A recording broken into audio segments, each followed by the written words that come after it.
참석해주신 여러분과 질의응답 시간을 가질 예정입니다. 질문을 하실 분은 전화기 버튼에 별표와 1번을 누르시기 바랍니다. 그럼 지금부터 포스코홀딩스 2025년 연간 실적 발표를 시작하겠습니다. 예, 안녕하십니까. 포스코홀딩스 재무-IR 본부장 김승준입니다.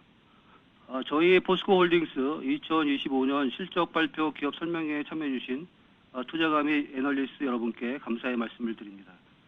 지난 2025년은 글로벌 통상 정책 변화와 경기 둔화 등 어려운 환경 속에서 단기적으로는 수익성 방어에 노력하면서도 그룹의 장기적 성장 기반 구축을 동시에 추진했던 한 해였습니다. 지난해 연결기조 매출액은 전년 대비 5% 감소한 69조 1천억 원, 영업이익은 16% 감소한 1조 8천억 원을 기록하였습니다. 포스코의 영업이익률이 3.9%에서 5.1%로 개선되는 성과가 있었으나 포스코 E&C의 안전사고로 인한 공사 중단과 24년 말 신규 준공된 리튬 및 전구체 공장들의 램프업 비용 등이 반영될 수밖에 없어서 기대에 다소 못 미쳤습니다.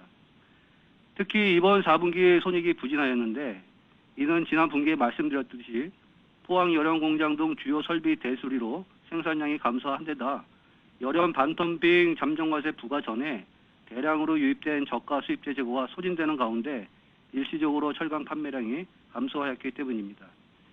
이에 더해 중국 장강 공장 매각에 따른 관례적인 직원 보상금 비용 일시 계산과 포스코 E&C 공사 중단에 따른 손실 등 일회성 비용들이 한꺼번에 몰린 결과입니다. 올해 2026년은 저희 포스코 홀딩스에게 몇 가지 측면에서 중요한 변곡점이 될 것으로 생각합니다. 첫 번째, 그동안 다양한 방식으로 검토되어 왔던 해외 철강 진출이 구체적으로 실행되는 해가 될 것입니다. 지난해 전략적 파트너를 발굴하고 MOU를 통해 논의를 시작한 미국과 인도의 합작 투자건이 현재 세부적인 조건 협의와 실행계획 수립의 마무리 단계에 있으며 올해는 해외 진출 전략이 실행으로 현실화되는 모습을 보일 것입니다. 그리고 이와 병행하여 국내 철강은 고수익 제품 중심으로 운영을 더욱 내실화할 계획입니다. 두 번째, 자원 기반 리튬 사업의 수익성이 가시화될 것입니다. 아르헨티나 리튬 1공장이 램프업을 마무리하고 올해부터 상업 생산을 개시합니다. 또한 작년 말 계약한 호주 워지나 및 마운틴 메리온 가행 광산은 인수 절차가 마무리되는 하반기부터 그룹 이익에 바로 기여하게 됩니다. 지난 몇 년간 리튬 자원 확보, 생산기지 구축 및 램프업 등 1년의 1단계 투자 과정이 마무리되었습니다. 본격적인 양산을 앞둔 시점에 최근 리튬 가격 회복이 적게 맞물리면서 리튬 사업들이 순차적으로 본격적인 이익 창출 구간에 진입할 것으로 기대됩니다. 사업 모델별로 리튬 가격 상승 수의 순서를 보면은 리튬 정광 스포드밀을 생산하는 호주 광산 투자 사업이 가장 먼저 수혜를 받게 될 것이고, 그 다음으로 아르헨티나 염호를 기반으로 한 포스코 아르헨티나의 리튬 사업이 영향을 받고, 마지막으로 원재료를 수입하여 가공하는 포스코 필리바라 리튬 솔루션 같은 리튬 가공 업체가 가장 늦게 수혜를 받을 것으로 예상됩니다. 그리고 앞으로 양산 경험이 계속 축적되어 나갈 것이므로 향후 3년 내지 5년간은 생산 단가가 단계적으로 하락할 것으로 예상되어 가격만 유지된다면 실적 개선폭은 더 확대할 수 있으리라 기대됩니다. 네 번째, 인프라 사업의 밸류체인 확장으로 수익 증가가 예상되며 그룹의 구조조정 효과가 실질적으로 반영되는 한 해가 될 것입니다. 호주 세넥스 에너지는 지난 10월 3배로 가스 증산 체제를 구축하였고, 인도네시아 신규팜 농장을 지난 11월에 인수하면서 올해는 이들 투자로 인한 이익 기여 효과가 연간 실적에 온전히 반영될 것입니다. 또한 작년에 2천억 원의 적자가 발생한 중국 장강 공장은 최근 중국 정부의 매각 승인을 획득하여 조만간 매각 절차가 완료된 대로 연결 대상에서 제외되게 됩니다. 투자가 여러분, 물론 이러한 기회 외에도 여전히 극복해야 할 어려움도 있습니다. 국내 철강 수요 침체, 글로벌 철강 시장의 블록화와 관세 전쟁으로 인한 판매 제약, 그리고 원화 절하로 인한 원가 부담 가중, 그리고 리튬 가격의 변동성 리스크 등이 있겠지만 올해는 앞서 말씀드린 여러 가지 우호적인 기회들을 잘 살려서 이제야말로 최근 몇 년간 지속된 하향세를 단절하고 상승 전환하는 의미 있는 변곡점의 한 해가 될 수 있도록 최선의 노력을 다하겠습니다. 감사합니다. 그럼 지금부터 다음 순서로 IR 실장이 2025년 실적 및 2026년 경영 계획에 대해 보고드리도록 하겠습니다. 네, 3페이지입니다. 2025년 연결 영업이익은 전년 대비 3,470억 원 감소한 1.8조, 연결 EBITDA 5.9조를 기록했습니다. 지난 1분기에서 3분기까지 꾸준히 개선되어 왔던 저희 분기 영업이익이 4분기에 127억으로 좀 좋지 않았었는데요. 몇 가지 이유를 말씀드리겠습니다. 첫 번째는 포스코 ENC가 공사 중단 및 대손 상각으로 1,900억 원 적자를 기록한 게 있고요. 둘째는 매각 작업 중인 장강에서 아까 저희 CFO가 말씀하셨듯이 직원 보상금 등 일시적 비용이 집행돼서 4Q에만 1,319억 적자가 발생했습니다.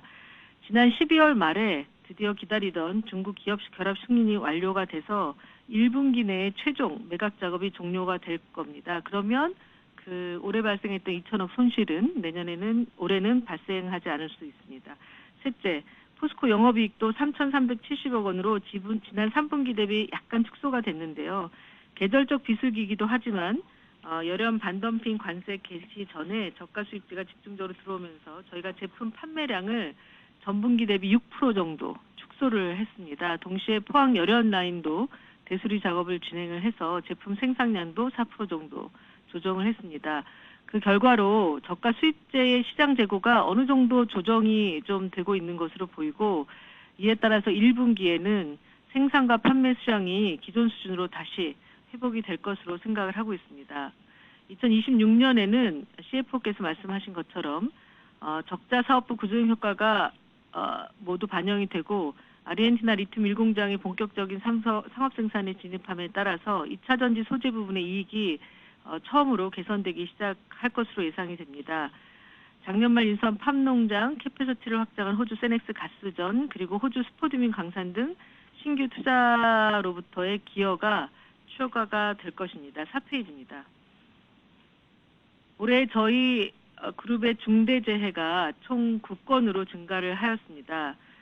저희 그룹은 안전을 최우선 과제로 삼아서 안전 시스템 보완, 직원 참여 확대 및 현장 작동성 제고 등 최선의 노력을 하고 있습니다. 지난해에는 CEO 직속으로 그룹 안전 혁신 TF팀을 신설했고, 안전 전문 사업회사 포스코 세이프티 솔루션을 설립해서 전문성을 강화하였습니다. 또한 글로벌 수준의 안전 컨설팅 기법을 관계사에 전파하는 한편 외부 전문기관을 통해서 3자 불시 점검을 상시화하고 있습니다. 앞으로도 안전한 일터 관련 핵심 지표와 당사의 구체적인 개선 및 실천 사항들을 매 분기마다 투명하게 공개해서 투자가분들께 보고를 드리도록 하겠습니다. 5페이지입니다. 올해 이제 철강 부문의 주요 경영 활동 계획을 말씀을 드리겠습니다. 2026년 국내 철강 사업은 저탄소 기술 개발과 고수익 제품 중심의 내실 경영을 하고, 해외는 조인트 벤처 설립을 통한 현지 완결형 성장 전략을 양대 축으로 추진할 생각입니다. 먼저 저탄소 강제 시장에 선제적으로 대응하기 위해서 포항에 하이렉스 데모 플랜트를 착공합니다. 광양 전기로는 6월부터 본격 가동하게 됩니다. 국내 시장에서 수익 구조 강건화를 위해서는 고급재 특성화 제품 육성이 필요한데요. 이번에 제철소별 특화 역량을 결집해서 포항제철소는 수소와 LNG 및 전력망 혁신을 선도하는 에너지용 강제 선도밀로서의 위상을 공고화하고, 광양제철소는 미래 모빌러티 시장을 선점하는 신모빌러티 전문 밀로 특화해 나가겠습니다. 이 부분은 계속 관리를 해서 믹스를 증가시키도록 하겠습니다. 또한 기술 기반의 구조적 원가 혁신 활동인 코스트 이노베이션 2030도 계속됩니다. 마지막으로 올해는 해외 진출이 본격 실행되는 한 해가 될 것입니다. 미국에서는 현대차 그룹과의 정기로 일관 제철소 지분 참여가 이미 확정됐고요. 미국 클리브랜드 클리프와 인도 JSW와 일관미 프로젝트도 현재 구체적인 사업 계획을 가지고 협상을 지속하고 있습니다. 6페이지입니다. 먼저 포스코 아르헨티나는 램프업이 완료 단계에 들어섰습니다. 일반적으로 남미 염호를 기반으로 한 생산 공장의 램프업은 2, 3년이 소요가 됩니다만 저희는 1년 내 완료를 목표로 추진해 왔습니다. 교체용 주요 부품 수급 이슈가 발생해서 정상 가동이 2, 3개월 정도 지연이 되었습니다만 3월 말까지 가동률 60% 이상으로 끌어올리고 7월부터 8월까지부터는 풀 가동 체제에 들어갑니다. 즉 상업 생산을 본격적으로 시작하는 첫 해가 되겠습니다. 최근 리튬 가격이 많이 상승하였습니다. 아르헨티나 공장은 염호 자원을 보유한 공장이기 때문에 리튬 가격 상승에 따른 오퍼레이팅 레버리지가 높습니다. 1분기를 보면 기존의 저가 수주한 물량이 아직 좀 남아있고 가동률이 조금 낮지만 이후 가동률이 빠르게 상승하면서 이 개선을 충분히 가시화될 것으로 보입니다. 또한 상업 생산 초기 몇 년간은 단계적으로 생산 효율성이 개선되면서 원가 경쟁력이 추가로 강화되기 때문에 아마 올해가 긍정적 사이클의 시작점이 될 수 있다고 저희는 생각을 하고 있습니다. 포스코 아르헨티나 2단계 공장은 염호 충수 및 증발 일정을 감안해서 올해 4분기 종합준공을 계획을 하고 있습니다. 준공 후에는 테크니컬 그레이드 탄산 리튬 염 25,000톤을 생산하는 캐파를 가지게 되고 최근에 경쟁력 있는 가격으로 인수를 결정한 LIS 염호 자원도 향후 당사의 리튬 사업 확장을 위한 소중한 자원이 될 것입니다. 두 번째, 포스코 필바라 리튬 솔루션에 대해 말씀드리겠습니다. 포스코 필바라 리튬 솔루션은 주로 현재 포스코 퓨처엠을 포함한 국내 및 북미 고객사 위주로 판매 구조를 가지고 있는데 최근에 해당 고객분으로부터 수요가 부진해서 그 가동률이 떨어지고 고객 다변화가 필요한 상태입니다. 그래서 유럽 및 글로벌 탑티어 OEM사를 등 포함해서 신규 고객분으로 확보하기 위해 노력하고 있고 긍정적인 진행사항도 있습니다. 최근 리튬 가격 상승하고 관련해서 말씀을 드리면 이 회사는 호주에서 스포드민을 수입해서 리튬을 생산하는 사업 모델을 가지고 있는데 최근에 스포드민 가격 상승폭이 리튬 가격 상승폭보다 높아서 과거 7, 8%였던 스포드민과 수산화 리튬 가격 비율이 11% 이상으로 올라온 상태입니다. 따라서 최근 리튬 가격 상승에 즉각적 수혜를 받지 못하고 오히려 일시적으로는 마진 스프레드 측면에서는 어려움이 있으나 장기적으로는 긍정적인 영향이 예상이 됩니다. 세 번째로 최근 발표한 호주 미네랄 리소스와의 JV 투자에 대해서 말씀드리겠습니다. 현지에서 해외 투자 승인 및 기업 결합 신고 절차를 밟고 있습니다. 이게 완료가 되면 3월경에 최종 계약이 되고 2분기 중에 대금 납입이 이루어집니다. 따라서 이 광산에서의 이익은 하반기부터 지분법 이익을 통해 계상될 것으로 보입니다. 저희가 원래 투자 승인 시에는 향후 4년간 저희 이제 그 스포드민 가격을 한 2,000불 정도로 1,000불 정도로 내외로 가정을 했었습니다. 근데 지금 현재 스포드민 가격은 2,000불 이상으로 상승을 하였습니다. 이러한 시황을 고려하면 이 호주 광산으로부터는 인수 즉시 올해 하반기부터 지분법 이익에 기여할 것으로 보이고 내년에는 그 수혜폭이 훨씬 더 커질 것으로 생각을 하고 있습니다. 생산량과 캐시 코스트 등 기본적인 내용은 미네랄 리소스 홈페이지를 참고하시기 바라고 저희가 인수를 완료한 후에 조금 더 구체적으로 말씀드릴 수 있도록 하겠습니다. 한편 DLE 리튬 직접 추출 기술에 대한 데모 플랜트를 착공해서 기타 양산 기술 투자도 착실히 진행을 하고 있습니다. 참고로 포스코 HY 클린메탈이 저희 공장 중에 가장 먼저 정상 가동에 돌입했던 회사인데요. 25년 10월 이후로는 계속 월별 에비타 흑자를 유지를 하고 있습니다. 블랙매스 가격이 오르고 수급이 타이트하다는 면이 있지만 이제 생산 기술의 안정화에 대해서 자신을 가지고 있어서 글로벌 회사들과 사업 확장의 기회도 논의를 하고 있습니다. 전고체 전지 관련해서도 기술 개발에 박차를 가하고 있습니다. 포스코 퓨처엠은 전고체 전문 기업인 팩토리얼에 대한 투자를 진행을 했고 고체 전해질 회사인 포스코 JKSS는 최근에 황화물계 고체 전해질 대량 합성 공법 사업화 기술에 대해서 개발의 성과를 인정받은 바 있습니다. 7페이지 구조 개편 시행 경과에 대해서 업데이트 드리도록 하겠습니다. 25년은 구조 개편 시행 2년 차로 상호 보유 지분이었던 일본제철 지분을 모두 매각하는 등 총 28건의 구조 개편을 완료해서 1.1조의 현금을 창출했습니다. 그래서 이로써 지난 2년간 총 구조 조정을 통해서 창출한 현금은 1.8조이고요. 2028년까지 추가로 55건의 구조 개편을 추진해서 1조 원의 추가 현금을 확보하도록 하겠습니다. 8페이지입니다. 투자 집행 실적 및 올해 계획에 대해 말씀드리겠습니다. 사실 작년에는 2차전지 소재 1단계 투자가 어느 정도 마무리가 돼서요. 연결 기준 총 투자 집행 금액이 24년 9조에서 7조로 축소가 되었습니다. 올해는 이미 확정된 포스코홀딩스의 리튬 자원 투자에 더해서 현재 논의 중인 해외철강 상공전 진출 예산을 몽땅 다 반영을 해서 투자 규모가 일시적으로 증가할 것으로 예상을 하고 있습니다. 다음으로 회사별 실적에 대해서 간단히 말씀을 드리겠습니다. 먼저 포스코입니다. 포스코 영업이익은 2024년보다 2025년에 개선이 돼서 영업이익률이 3.9에서 5.1%까지 개선이 돼서 저희는 수익구조 강건화가 어느 정도 이루어졌다고 생각을 하고 있습니다. 4분기 가격은 3분기 대비 상승했고요. 하지만 석탄 단가가 상승하면서 원재료 비용이 상승을 했습니다. 그래서 밀마진은 전분기 대비 소폭 축소되었습니다. 아까 말씀드린 저가 수입제 유통 재고 조정 노력으로 제품 판매량이 770만 톤으로 축소가 되면서 이익에 부담이 됐고요. 다만 1분기에는 제품 판매량도 예년 수준으로 회복하고 일부 제품 가격 인상도 계획하고 있습니다. 가격 인상의 효과는 2분기부터 점차 나타날 것으로 보입니다.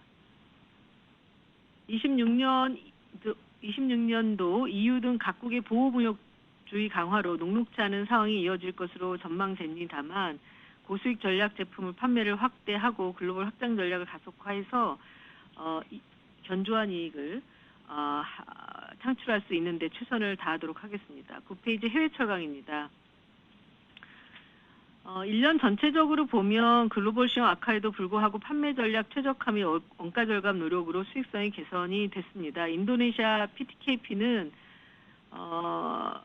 고수익 시장인 유럽으로 수출이 좀 증가를 했거든요. 요래서 수익 구조가 개선이 됐고 마하스트라는 자동차 강판 판매 비중이 증가가 되었습니다. 베트남은 25년에 흑자 전환에 성공을 하였습니다. 근데 4분기만 보면 해외 철강이 굉장히 나빠 보이는데요. 아까 말씀드린 대로 해외 철강의 1,359억 적자는 대부분 장강에서 발생하였다고 보시면 되고 26년 연결 대상에서 제외되면 전년 동기 대비 약 2천억의 적자 축소가 효과가 예상이 됩니다. 10페이지 포스코 퓨처엠입니다. 지난해 양극재와 음극재를 포함한 에너지 소재 부분은 EV 수요 둔화로 매출이 크게 감소하였지만 운영 효율화 등 비용 절감 노력으로 영업손실 규모를 전년과 유사한 수준에서 방어하였습니다. 11페이지 포스코 인터내셔널입니다. 25년 에너지 및 소재 트레이딩 부분 영업이익이 모두 증가하여 견조한 실적을 기록하였습니다. 올해 유심히 보셔야 될 것은 작년 10월 호주 세넥스 에너지 증산체계 구축이 완료되었고 작년 11월에 진행된 인도네시아 팜기업 인수가 올해 추가적인 이익으로 반영이 되어서 아마도 이익 성장이 충분히 가능할 것으로 생각을 하고 있습니다. 14페이지입니다. 포스코 ENC입니다. 작년 한 해 신안산 사고 손실 처리, 공사 중단에 대한 추가 원가, 해외 프로젝트 손실 등 일회성 비용과 대손 상각비가 반영된 영향으로 대규모 적자를 발생을 하였습니다. 다만 2026년에는 흑자 전환이 가능할 것으로 예상이 됩니다. 이상 간단히 실적 설명을 드렸습니다. 이어서 질의응답을 가지도록 하겠습니다. 지금부터 질의응답을 시작하겠습니다. 질문을 하실 분은 전화기 버튼에 별표와 1번을 누르시기 바랍니다. 질문을 취소하시려면 별표와 2번을 누르시면 됩니다. 처음으로 질문해 주실 분은 현대차증권의 박현욱 님입니다. 질문해 주십시오. 네, 안녕하세요. 박현욱입니다. 우선 질문 기회 주셔서 감사드리고요. 말씀하시는 거 들어보니까 올해 우리 포스코 홀딩스 실적이 상당히 좋아질 거라는 좀 확신이 더 강하게 들었습니다.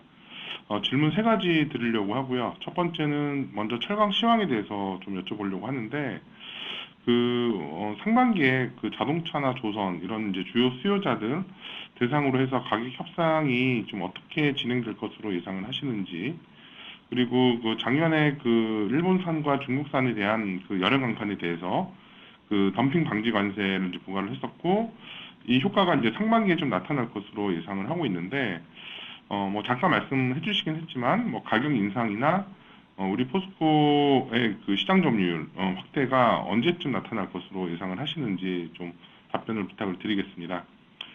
그리고 두 번째는 그 최근에 이제 리튬 가격이 계속 상승을 하고 있고, LME 수산화 리튬 가격도 지금 18,000달러 이렇게 넘어서고 있는 상황인데, 올해 리튬 가격 전망을 좀 어떻게 하시는지 좀 궁금하고요.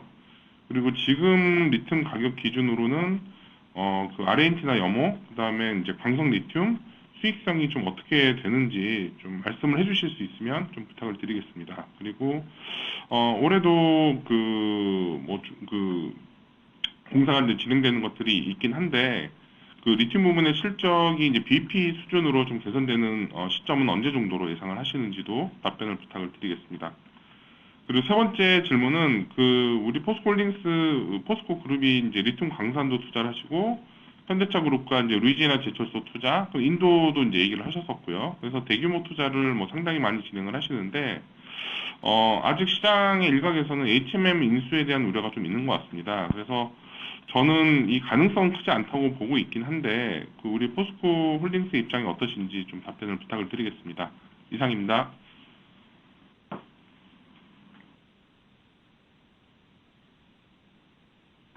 예, 포스코 마케팅 전략실장 노성래입니다. 그 철강 시황과 상반기에 자동차 조선사 등과 같은 주요 수요가격 가격 협상 내용에 대해서 질문하셨는데요. 답변 드리도록 하겠습니다.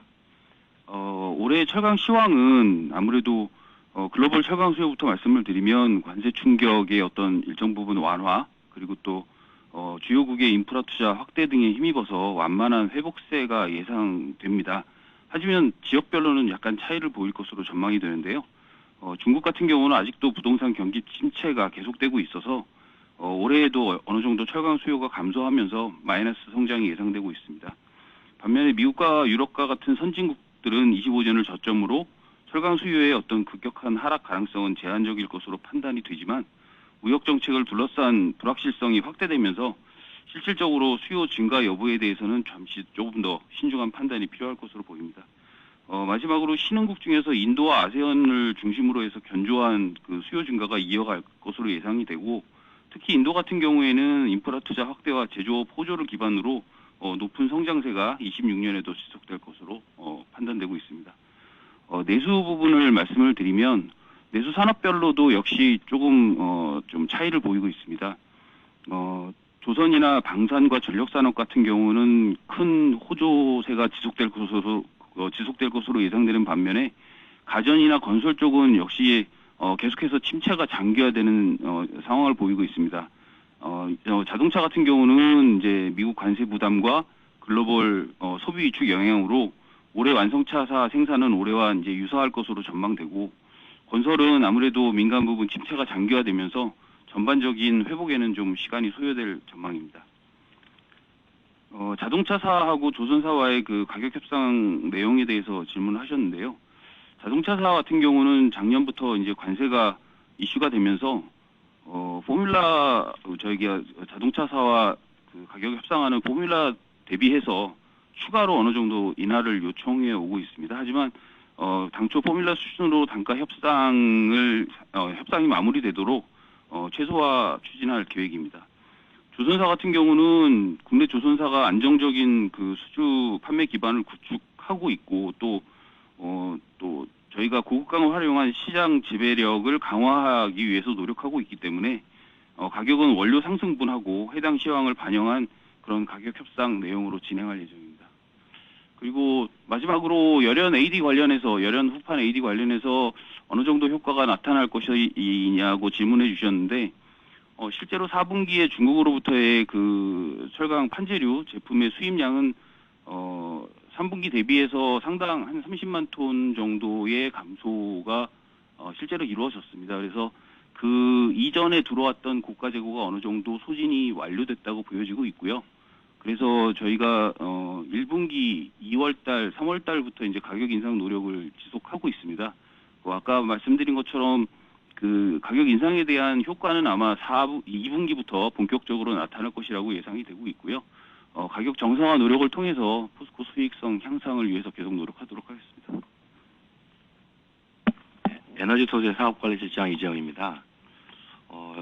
그 가격 같은 경우에는 최근에 그 IB들이 가격 발표를 한 게 별로 없습니다. 근데 이제 최근에 그 패스트마켓에서는 가격을 20불 정도로 예측을 하고 있고, 이게 지금 현재가랑 좀 비슷합니다.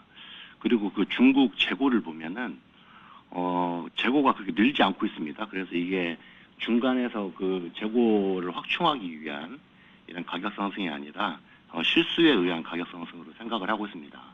그 역대 트렌드를 보면 리튬 가격이 한 2년 정도 가격 하락과 상승기를 뭐 반도체처럼 아니지만 그런 사이클을 이렇게 겪었습니다.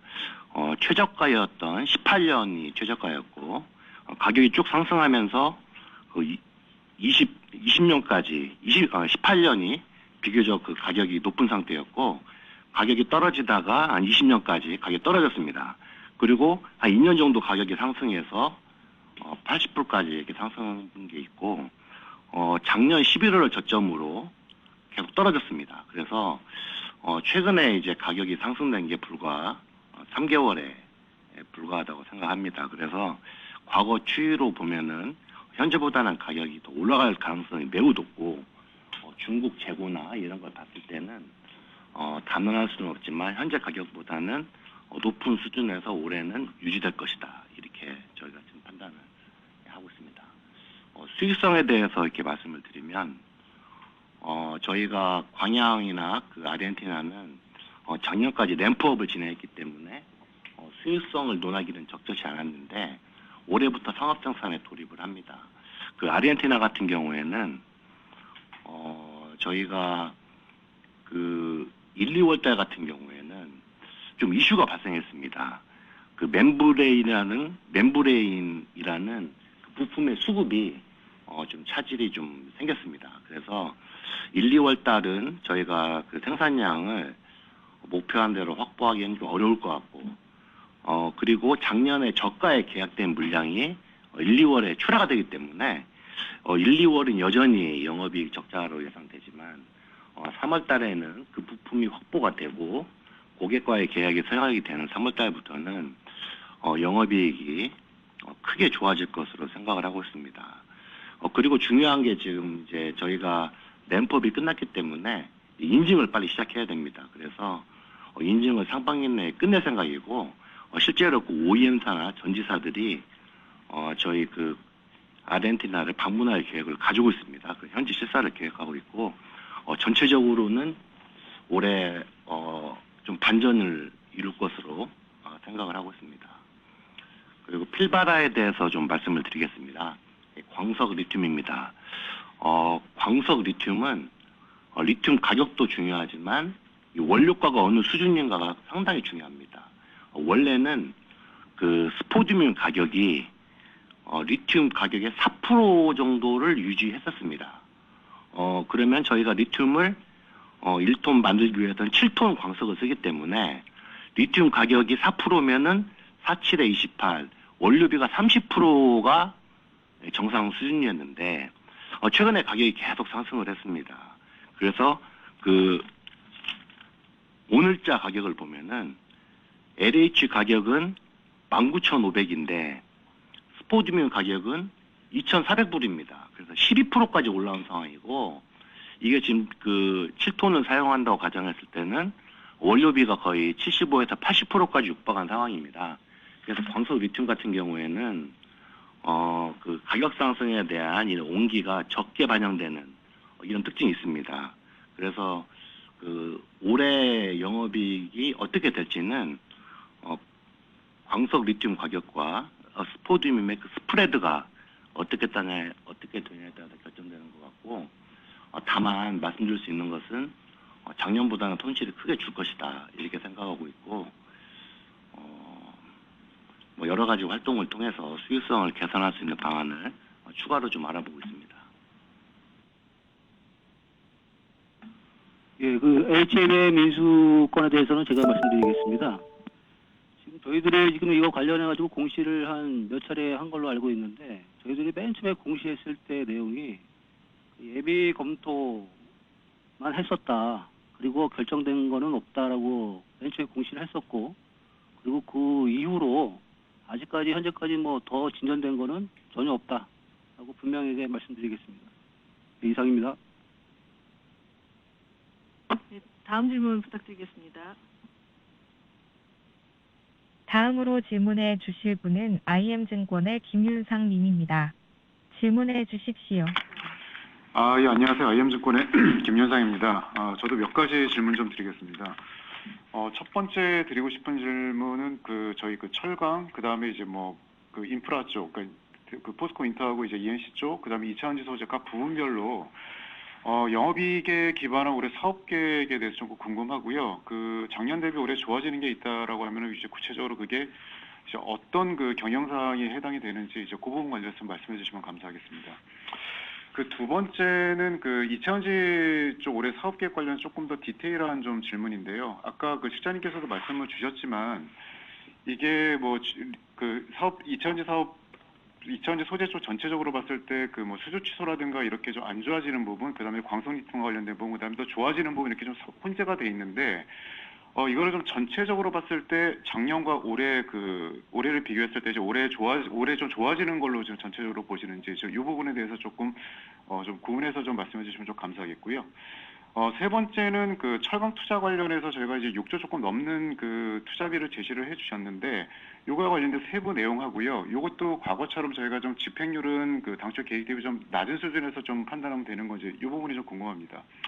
네, 마지막으로 예전에 클리브랜드 클리프가 히토류 관련된 투자를 검토하고 있다 이런 얘기도 좀 나왔는데 저희는 그 최근에 이슈가 되고 있는 그 전략적 광물과 관련해서 리튬 외에는 추가적으로 검토하고 계신 부분은 없는지 이 부분에 대해서 말씀해 주시면 감사하겠습니다. 예, 이상입니다.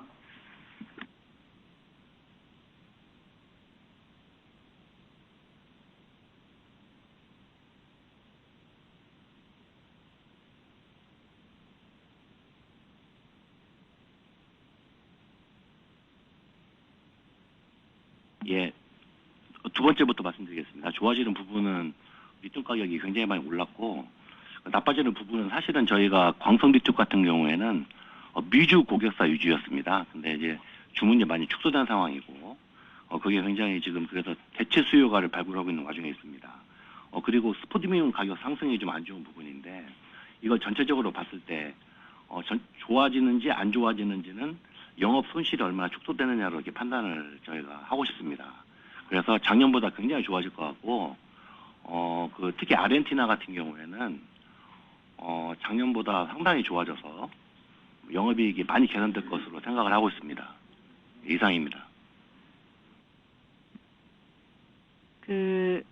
올해 이제, 손익 가이던스를 물어보셨는데, 저희가 이제 가이던스를 드리진 않습니다만, 제가 몇 가지 말씀을 드리겠습니다. 철강 쪽에서는 저희가 포스코는 작년보다 올해 조금 더 좋아질 수 있을 부분이 있다 이렇게 생각을 하고 있습니다.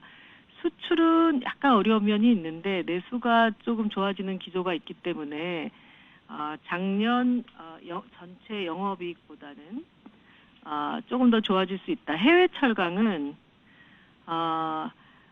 작년보다 일단 장강에서 한 2천억 정도가 빠진다.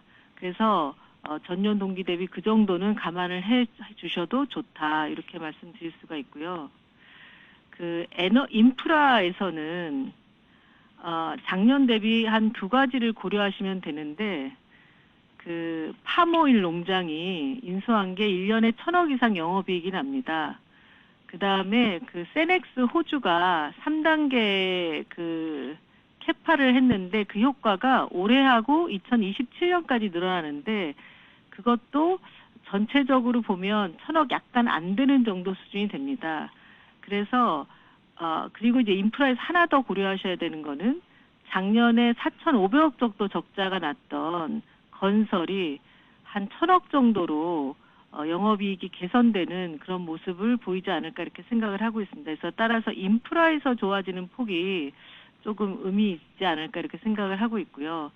2차 전지 소재에서는 사실 이 부분은 리튬 가격 따라서 왔다 갔다 합니다만, 참고로 작년에 저희 아르헨티나에서 적자가 난 게 2천억이 넘습니다. 저희는 아르헨티나 부분은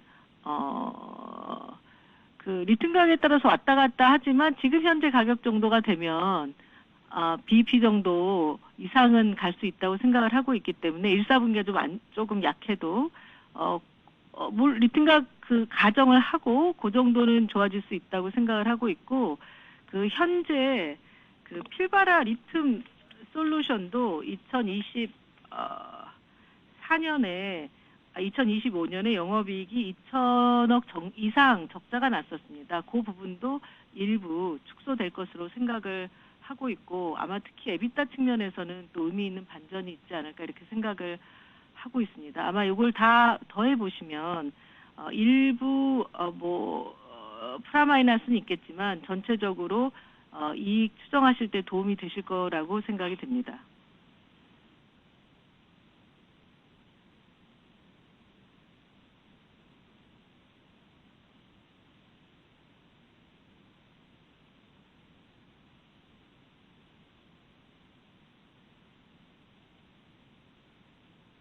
부분 관련해 가지고요. 철강 투자 원래 6조 이상이라고 6조 이상의 세부 내용을 질문하셨는데요. 먼저 저희들이 이제 철강과 관련해서는 인도 일간밀 합작에 한 4천억 정도, 그다음에 미국 고로사 지분 인수에 2조, 미국 전기료 합작 한 3천억 정도, 이 정도 M&A나 그런 식으로 투자가 이루어지고, 기타는 이제 양소 정비성 투자, 그다음에 하이렉스 설비 등 투자, 이렇게 토탈해서 한 6.8조 정도 됩니다. 네, 참고로 보시면 철강 투자에는 지금 이건 예산인데요. 저희가 생각하는 해외 투자 예산을 다 잡아놨다고 보시면 되겠습니다. 이 부분은 협상이 진행되면서 조금 더 그러니까 조율이 될 수 있는 부분이고, 그래서 올해 예산 11.8조에는 전체 예산이 다 잡혀 있다. 이렇게 보시면 되겠고, 작년에도 저희가 8.8조를 얘기를 했었는데 실제 캐펙스는 7조를 썼습니다.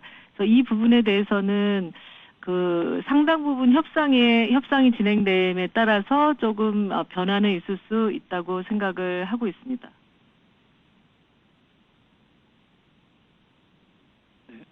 경영전략실장 최동용입니다. 4번에 먼저 클리프 히토류 검토 중인 것에 대해서 답을 드리겠습니다. 저희가 클리브랜드 클리프랑 그 사업적 협력을 하는 거는 지금 철강을 좀 중심으로 좀 진행을 하는 거입니다. 그래서 아마 그 클리브랜드 클리프가 지난번 IR 때 히토류에 대해서 아마 발표를 했었던 걸로 알고 있는데요. 저희는 이 히토류 사업 협력에 대해서는 현재로는 검토한 바는 없습니다.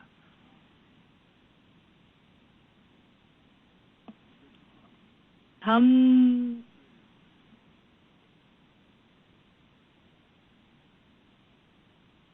질문 받겠습니다.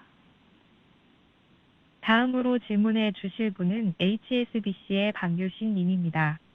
질문해 주십시오. 네, 안녕하세요. HSBC 박유신입니다. 질문 기회 감사합니다. 제가 한 두세 가지 질문 드리고 싶은데요. 처음으로 저희 리튬 사업 관련돼서 지금 계속 미국 자동차 OEM들의 전동화가 지연이 되고 있는 게 확인이 되고 있습니다. 혹시 저희 포스코홀딩스 2차전지 리튬 사업 그리고 목표 고객들 관련돼서 전략 변화가 있는지 궁금하고요. 여기에 더불어서 혹시 저희 중장기 리튬 목표 타겟 혹시 업데이트 주실 수 있으면은 설명 부탁드리겠습니다. 두 번째로는 이제 철강 쪽 관련돼서 질문이 있는데요. 이번 주 초에 외신에서 호주 블루스코프에서 이제 포스코랑 니폰스틸 쪽에 지분 투자 또는 인수 제안을 했다라는 보도가 있었는데, 혹시 여기 관련돼서 코멘트 주실 수 있는 부분 있으면은 공유 부탁드리고요.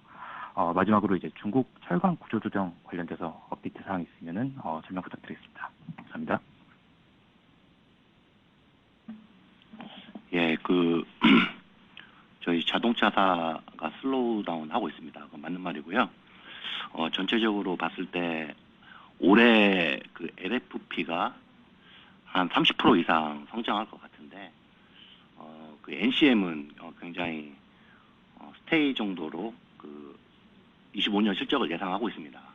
그래서 이 고객군도 저희가 양극재도 그렇고 리튬 필바라 리튬 솔루션도 전부 거의 미국으로 위주로 지금 구성이 되어 있는데 고객군을 유럽 위주로 전면 개편하기 위해서 마케팅 활동을 전개를 하고 있습니다. 그래서 고객군을 좀 다양화할 생각이고 그러기 위해서는 그 포트폴리오를 지금 다양화를 해야 된다고 생각하고 있어서 퓨처형 같은 경우는 LFP, 저희 그 리튬 사업 같은 경우에도 그 LC를 그 배터리 그레이드 공급할 수 있는 방안을 현재 지금 긍정적으로 검토를 하고 있습니다.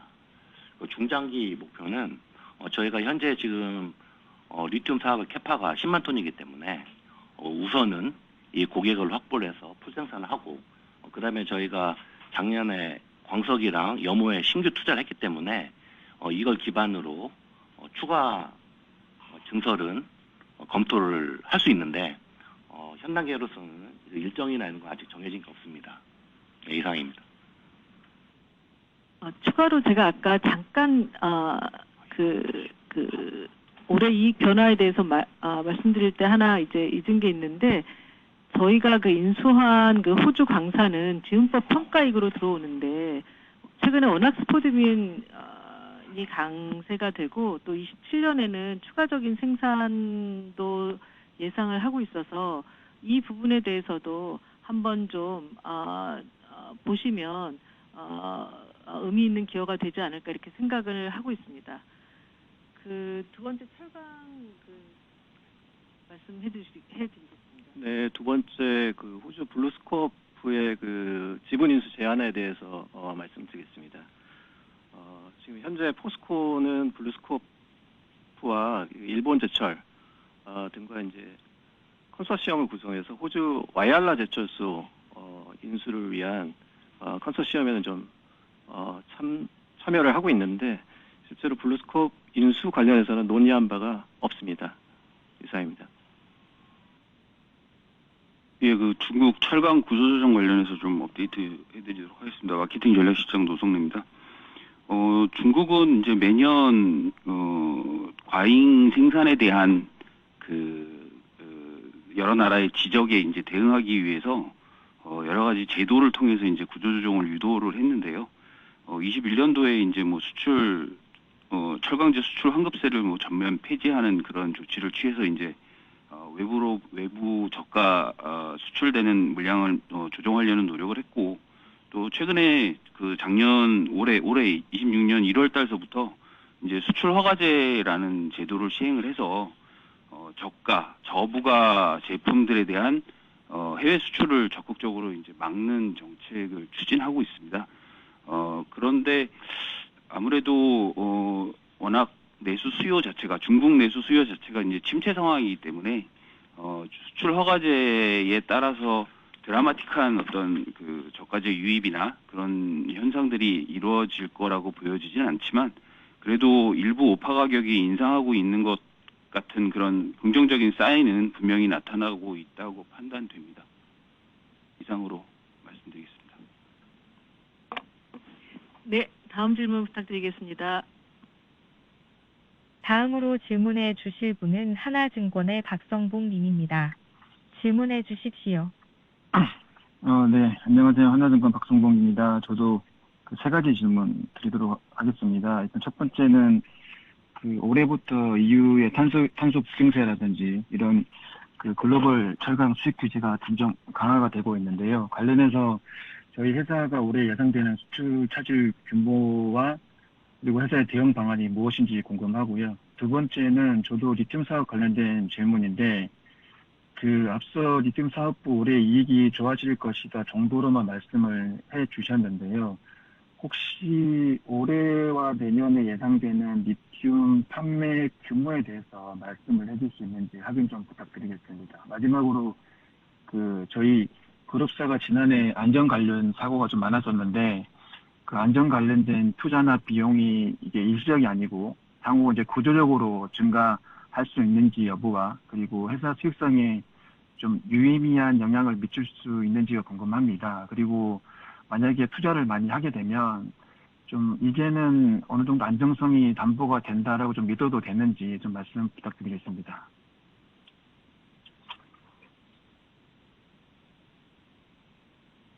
예, 그 EU 시밤과 쿼터 제도 시행 관련해서 대응 방안 말씀드리도록 하겠습니다.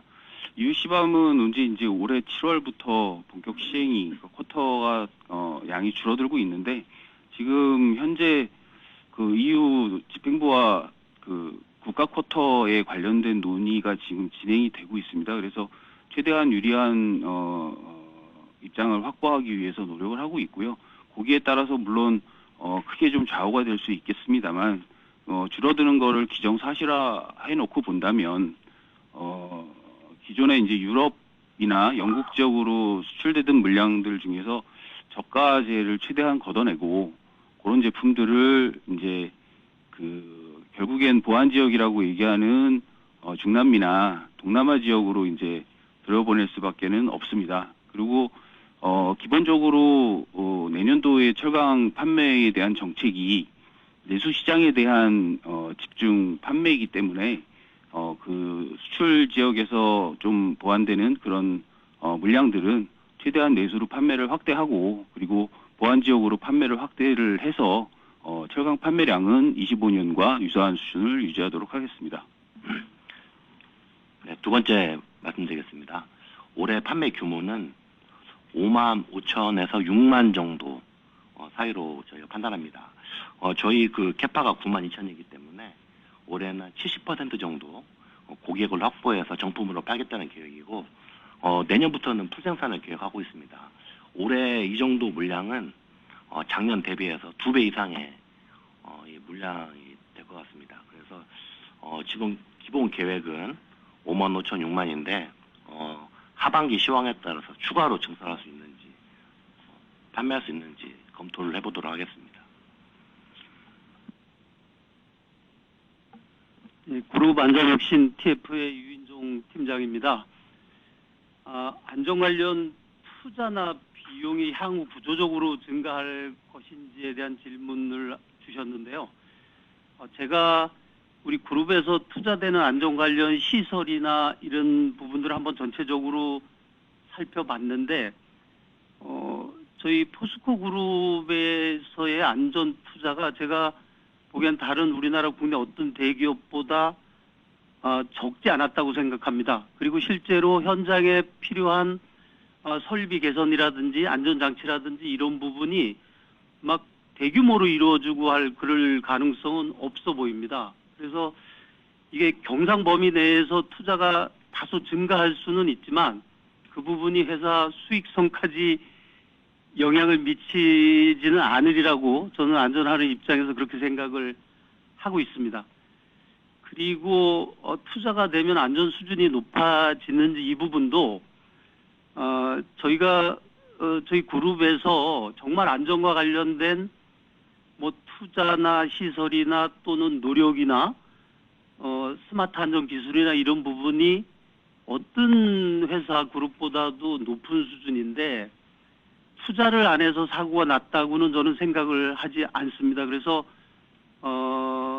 물론 지금 스마트 안전 기술과 관련돼서도 우리나라에서 많이 전 세계적으로도 얘기되고 있지만 정말 사고 예방에 도움이 되는 기술은 아직 실용화되지 못하고 있습니다. 그래서 저희 그룹에서 그 부분도 가장 먼저 앞서가는 부분인데 그 부분도 정말 시간과 돈을 줄여서 사고 예방에 도움이 되는 기술 그런 부분에 특화해서 개발이 되고 적용될 수 있도록 하려고 하고 있습니다. 그래서 투자를 하면 반드시 안전 수준이 높아지는 이런 부분의 수준은 저희는 아니라고 생각을 하고 있습니다. 네, 이상입니다. 다음 질문 받도록 하겠습니다. 다음으로 질문해 주실 분은 DB증권의 안회수 님입니다. 질문해 주십시오. 네, 안녕하세요. DB증권 안혜수입니다. 저도 질문 한 두세 가지 드리려고 하는데요. 일단 첫 번째는 저희 최근에 철강사들 구조조정이나 합리화 이야기가 많이 나오는데 저희도 관련해서 뭐 작년에 진행해온 건이나 아니면 앞으로도 좀 계획된 건들이 있다면 좀 공유를 부탁드리고요. 그리고 두 번째는 리튬 관련 질문입니다. 저희가 아까 전에 염수 리튬 2단계에서는 테크니컬 그레이드로 일단 중간물이 나온다고 하셨는데 이거를 만약에 배터리급으로 생산하려면 또 좀 어떤 투자가 투자가 좀 더 필요한 건지 궁금하고요. 그리고 최근에 리튬 가격 상승 배경을 좀 간단히 말씀해 주셨는데 조금 더 자세하게 좀 파악하고 계신 바를 말씀해 주시면 감사하겠습니다. 그리고 세 번째는 이제 세 번째는 저희가 좀 하이렉스도 투자를 하고 전기로도 이제 가동을 하는데 저희가 장기적으로 보고 있는 저희 그룹의 에너지 믹스 좀 계획이 궁금하고요.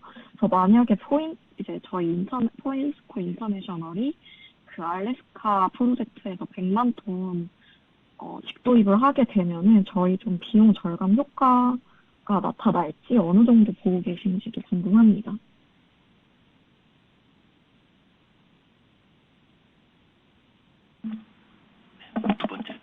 두 번째부터 말씀드리겠습니다. 가격이 가파르게 오른 그 원인을 저희가 한 3가지 정도로 보고 있습니다. 먼저 중국의 증치세 환급 폐지가 4월 달에 한번 축소될 것 같고 내년에 이제 없어집니다. 그래서 과수요가 좀 일부 있었던 것 같고 최근에 그 ESS 시장이 굉장히 지금 커지고 있습니다. 커지고 있고 그래서 여기에 대한 실수요가 증가하고 있고 또 하나 세 번째 요인으로서는 중국에서 위주로 증설을 하는데 중국에도 염호가 있습니다.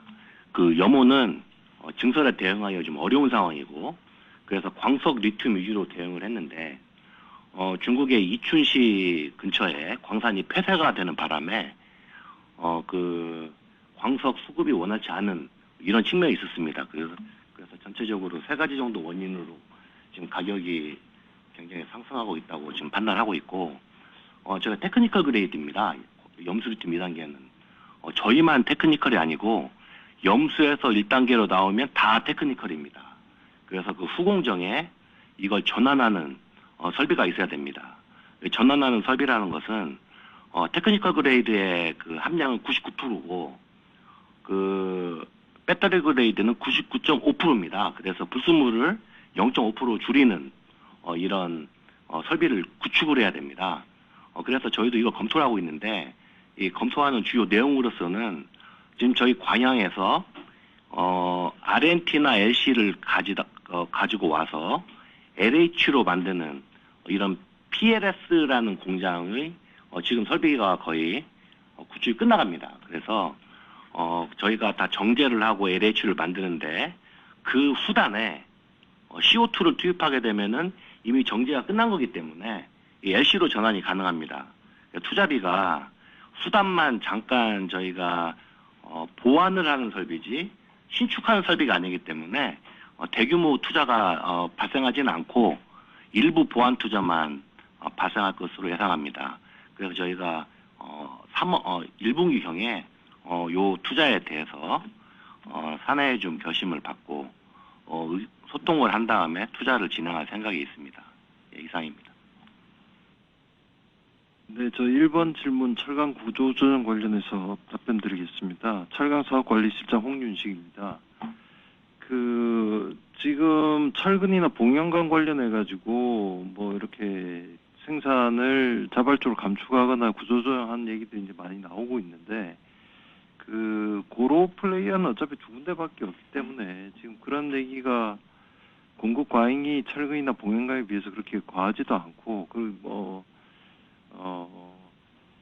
그렇게 급박한 상황은 아닙니다. 근데 장기적으로는 분명히 이제 필요한 부분이고 그래서 지금 K스틸법 시행령이 마련되고 있는 게 맞춰가지고 이제 철강협회하고 이제 그런 얘기를 이제 시작을 하고 있는 단계라고 말씀드리고 그거하고 별개로 어쨌든 이 철강 산업이 변화한 거에 따라 가지고 포스코는 경쟁력이 좀 열의해진 설비들은 자발적으로 이제 감축을 좀 해오고 있었고 그 1구로부터 이어지는 이제 1선제, 1제강, 1호판까지는 이제 자체적인 구조 조정이 이제 완료가 됐고, 자체적으로 추가적인 또 경쟁력 열의 설비를 발굴해서 이 셧다운하고 또 새롭게 또 내부적으로 투자할 뭐 하이렉스를 비롯해서 신규로 이제 투자할 설비들을 또 발굴해서 투자하는 것은 지속적으로 해나갈 계획입니다. 이상입니다. 예, 3번 사항 그 하이렉스하고 전기록 그룹 에너지 믹스 관련해서 설명을 드리겠습니다. 저는 탄소중립 전략실의 김성준 실장입니다. 우선 저희들 그 국가목표는 NDC 2035가 지금 발표가 됐고요. 그래서 저희 그룹 입장에서는 2030은 철강 부분 같은 경우는 약 5.3% 감소를 해야 되기 때문에 현재의 기술로 좀 가봐가 가능합니다. 근데 2035 같은 경우는 22%를 감축해야 하기 때문에 그 설비 전환과 에너지 전환이 필수적이라고 생각합니다. 우선 저희 포스코 그룹은 포스코 부분에서는 저희들이 고로 베이스의 CO2 줄이는 감축, 전기로 베이스의 CO2 감축, 하이렉스 이 세 가지 방면으로 지금 현재 미래옵션 전략을 해서 2030년까지 기술 개발을 완료할 예정입니다. 2030년에 그 상황을 봐가면서 어떤 것이 실현 가능하고 가장 경제적인 설비에 따라서 에너지 믹스가 달라지게 되겠습니다. 특히 이제 하이렉스 같은 경우는 저희가 2028년에 설비를 착공해서 올해 착공해가지고 2028년에 준공할 예정이고요. 거기에는 수소가 약 3만 톤이 들어갑니다. 이 부분들은 저희들이 LNG를 크래킹해서 그레이 수소로 사용할 예정이고, 현재 정부와 요청해서 핑크 수소가 가능할 수 있도록 얘기를 하고 있습니다. 그래서 30년 이후에는 정부로부터 원전 수소를 사용한 핑크 수소를 공급받을 예정입니다. 이상입니다. 예, 인프라 사업관리실장 오영달입니다. 알래스카 프로젝트 관련해서 좀 말씀을 해주셨는데, 알래스카 프로젝트 100만 톤 LNG 도입 물량은 뭐 확정을 했고, 아직 뭐 계약은 최종 안 됐습니다. 그리고 상당히 좀 좋은 조건으로 들여올 걸로 예상이 되는데, 뭐 구체적인 내용에 대해서는 비밀유지 조항이 있어서 그거 밝혀드릴 수는 없고요.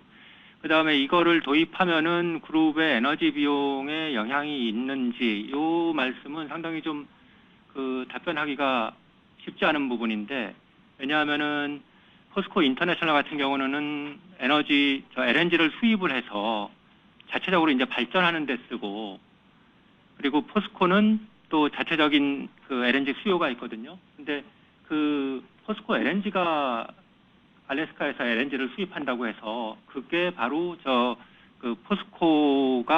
포스코의 에너지 비용이 절감될 거다.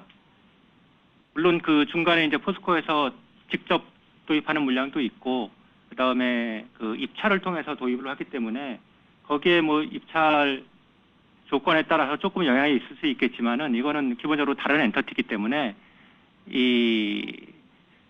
우리 그 탄소 중립하는데 비용을 뭐 많이 절감할 수 있다 없다, 요거는 조금 적당한 얘기는 아닌 것 같고요. 어쨌든 간에 포스코 인터로 본다면은 그 저가 LNG를 도입함으로써 뭐 발전 측면에 이 급전소리를 높일 수도 있고, 그다음에 원가도 낮출 수 있고, 여러 가지 도움은 될 거로 예상을 하고 있습니다. 이상입니다. 네. 에너지 소재 사업관리 시장입니다. 아까 제가 저희 그 홀딩스 리튬의 능력을 92,000톤이라고 이렇게 말씀을 드렸는데, 사실은 CP2가 아직 준공이 안 됐기 때문에 그걸 빼면은 사실은 이제 67,000톤이 현재 저희가 가용할 수 있는 능력입니다. 그리고 올해는 저희가 5만 톤 정도로 판매를 예상하고 있고, 그건 지금 작년에 비해서는 2배 이상 되는 물량이다, 이렇게 이해를 해주시면 고맙겠습니다. 질문을 기다리고 계신 분이 한 분 더 계셔서 한 분 더 질문을 받도록 하겠습니다. 다음으로 질문해 주실 분은 KB증권의 최용현 님입니다. 질문해 주십시오. 네, 안녕하세요. KB증권 최용현입니다. 저 리튬 관련돼서 이제 26년에 리튬 판매량을 5만 톤으로 주셨는데 이게 필바라랑 아르헨티나 구분 가능할까요? 이게 결국에 마진 차이가 좀 크다 보니까 구분해 주시면 최소화하는 데 도움이 될 것 같습니다. 마지막 질문인데, 또 거의 뭐 26년은 어느 정도 이제 밑바탕 해놨으니까, 이제 어느 정도 가시적인, 뭐 이런 성과가 나오지 않을까, 이래 전망하네요. 제가 듣기로는. 예. 뭐, 결론은 뭐 그건 것 같아요. 뭐, 직접 들으셔가지고 한 판단하시면 되겠죠. 예, 그러고, 이거는 이 포스코 홀딩스의 이 전망이에요. 이게, 예, 또 이 애널리스트들이 이걸 또 어떻게 이 기업의 컨퍼런스 콜 듣고 어떻게 또 전망을 할지.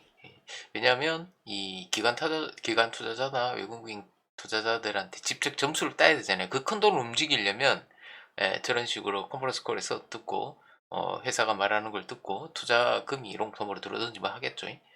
지금 현재까지는 계속 이제 전망이 계속 하향됐어요. 2년 전에 이 26년, 25년 전망치가 계속 내려온 상황이었어요. 주가가 내려왔다시피. 네. 감사합니다.